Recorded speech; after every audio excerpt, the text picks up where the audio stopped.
अस्सलाम वालेकुम स्टूडेंट्स। आज हमारा एफएससी पार्ट 1 चैप्टर 2 का थर्ड टॉपिक है sublimation.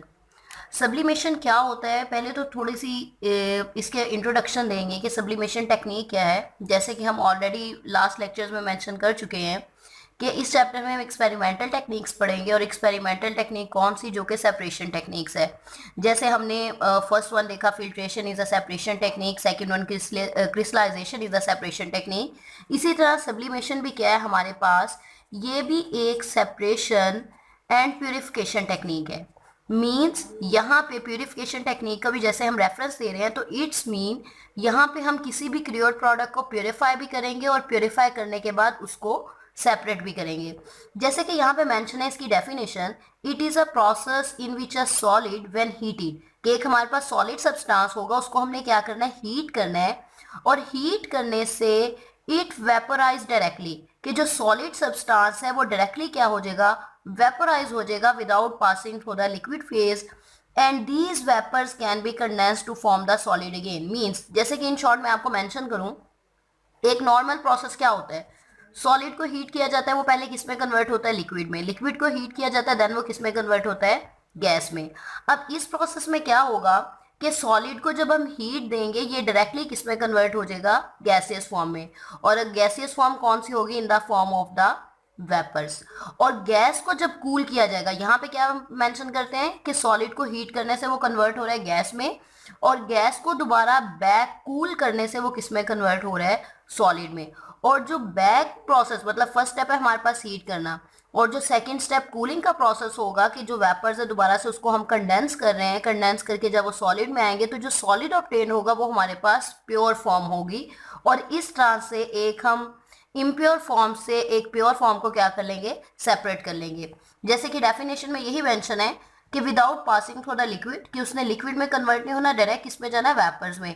And these vapours can be condense, condense का मतलब होता है ठंडा करना, और जो वेपर्स बनेंगे उनको हम कूल करेंगे, कंडेंस करेंगे, ठंडा करेंगे, to form the solid again. और ठंडा करने से जो वेपर्स हैं वो भी लिक्विड में कन्वर्ट हुए बगैर डायरेक्ट किस में जाएंगे, सॉलिड में जाएंगे on cooling. And frequently use to purify a solid, और ये अक्सर किस लिए इस्तेमाल होता है, एक सॉलिड को प्योरीफाई करने के लिए ये सब्लिमेशन का प्रोसेस इस्तेमाल होता है, जिसमें सॉलिड डायरेक्टली कन्वर्ट होता है वेपर्स में without going into state in the, without passing through the in the state of the liquid. Examples कौन सी हैं, कौन से सब्सटेंसेस हैं जो सब्लिमेशन कर सकते हैं, नेफ्थलीन है, आयोडीन है, ammonium chloride, benzoic acid, camphor, anthracene, एट्सटाइसी, बहुत सी एग्जाम्पल्स हैं जिनकी सब्लिमेशन हो सकती है। अब उसके बाद हमारे पास पॉइंट है सब्लिमेंट। सब्लिमेंट क्या होता है, द सॉलिड सब्सटेंस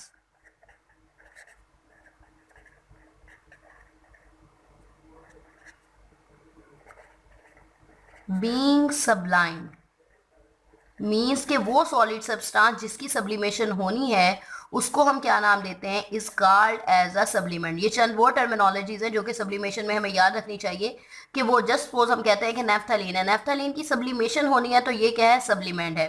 और सब्लिमेट क्या होता है, हमने ऑलरेडी मेंशन किया, it is a purification technique, कि इस पूरे प्रोसेस के बाद जो प्योर सब्सटेंस हमारे पास ऑब्टेन होगा, the pure solid obtained after sublimation, कि सब्लिमेशन के प्रोसेस के बाद जो हमारे पास प्योर सॉलिड बनेगा, जो ऑब्टेन होगा, उसको हम क्या नाम देंगे, it is called as a sublimate.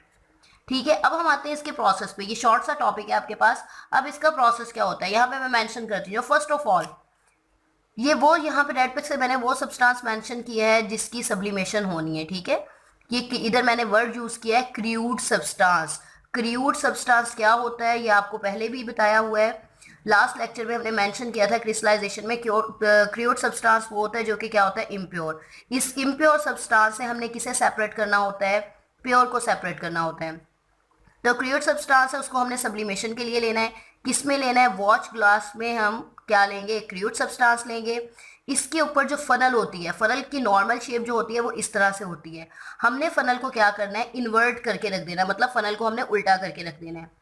Watch glass में हमने क्रूड सब्सटेंस रखा जिसकी सब्लिमेशन करनी है, उसके ऊपर फनल को इन्वर्ट करके रख दिया।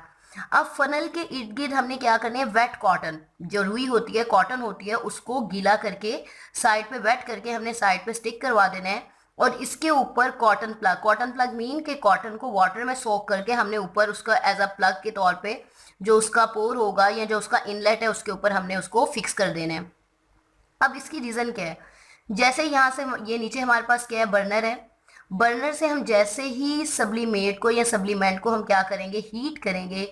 हीट करने से क्या होगा, ये जो सॉलिड है जैसे मैंने मेंशन कर चुके हैं, सॉलिड डायरेक्ट किस में कन्वर्ट होगा, वेपर्स में कन्वर्ट होगा। वेपर्स जो है ये इसके अंदर वाली वॉल्स में क्या होते जाएंगे, इकट्ठे होते जाएंगे।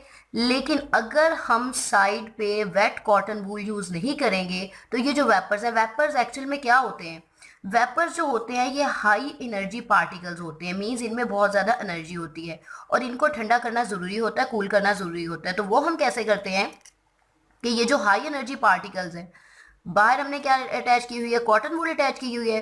तो इन वेपर्स की हाई एनर्जी को कॉटन वूल क्या कर लेती है, एब्जॉर्ब कर लेती है। जब कॉटन वूल इनकी एनर्जी को एब्जॉर्ब कर लेती है तो ये हाई एनर्जी पार्टिकल्स दोबारा से किस में कन्वर्ट हो जाते हैं, लो एनर्जी पार्टिकल्स में। और जो लो एनर्जी पार्टिकल्स है वो किस फॉर्म में होती है, इन the form of the solid.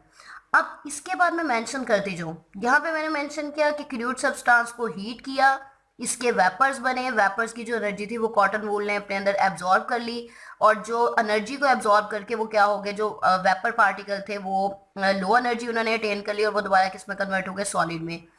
अब सॉलिड ये पूरे का पूरा सब्सटेंस नहीं बनेगा, सॉलिड सब्सटेंस वही बनेगा जो इसमें से प्योर मटेरियल होगा। जितनी भी इम्प्योरिटीज होंगी वो नीचे रह जाएंगी वॉच क्लास में, जितना भी प्योर मटेरियल है वो किस में इकट्ठा हो जाएगा, ये जो स्टेम होगी फनल की ये इसमें इकट्ठा हो जाएगा।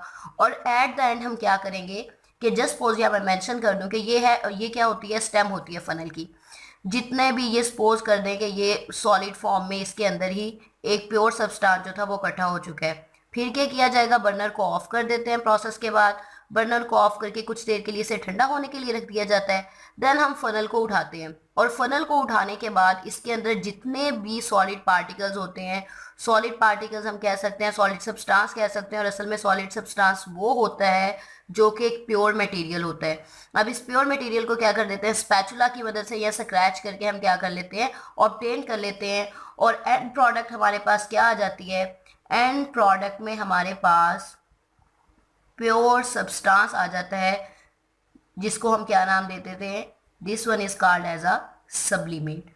और यही तरीकाकार है नेफ्थलीन। नेफ्थलीन की सब्लीमेशन हो सकती है कि नेफ्थलीन जब हमारे पास एक केमिकल कंपाउंड की फॉर्म में मिलता है तो ये क्रूड होता है, ठीक है, क्रूड होता है। और इसको प्योर करने के लिए हम इसी तरह इसी सब्लीमेशन के प्रोसेस से गुजारते हैं।